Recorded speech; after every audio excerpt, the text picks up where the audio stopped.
ప్రపంచం మరో ప్రపంచం అని శ్రీశ్రీ గారి కవిత.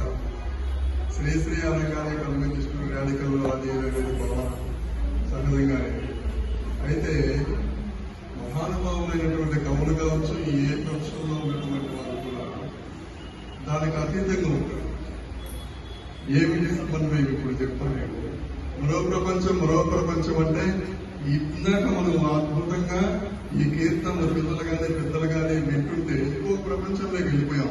అదే మరో ప్రపంచం. అది దాన్ని మనం అన్వయం చేసుకోవాలి. శ్రీశ్రీ మరో ప్రపంచం పిలిచింది. పోదాం పై కంటే ఒకసారి మనం ఇంట్లో ఉన్న బాధం, ఒంటిలో ఉన్న బాధం, ఏదైనా సరే ఉన్నది ఒకసారి మర్చిపోయి ఇంకో ప్రపంచంలోకి వెళ్ళిపోయాం మనం ఇందాక. అదే మరో ప్రపంచం. దాన్నే అన్నమయ్య కూడా ఇది కాక వైభవమేమున్నది, ఇది కాక వైభోగమేమున్నది, ఇది కాక వైకుంఠమేమున్నదని కీర్తన చెప్పారు. ఇదొక మరో ప్రపంచం. ఈయన చెప్పింది మరొకటి, ఇద్దరు చెప్పింది ఒకటి. ఈయన కమ్యూనిస్టు, ఈయన ఆధ్యాత్మికవేత్త, భక్తుడు, నాయకుడు, అలాగే కవిత పితామహుడిని కదా మనం పెద్దలు చెప్తున్నారు. మరి ఇద్దరు మహాత్ముల యొక్క భావన మనం చూస్తే మరో ప్రపంచం అదే.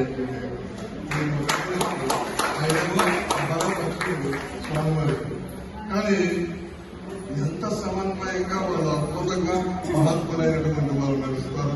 వాళ్ళ వ్యాఖ్యానం కానీ, వాళ్ళ కవిత కానీ, ఏదైనా కానీ మనకు అనలైజ్ చేసుకుని మనం అర్థం చేసుకుంటే వాళ్ళకి వెళ్తే ఇది మనం అర్థం చేసుకోవచ్చు. ఇలాగా మరో ప్రపంచం కనిపించింది ఇక్కడ.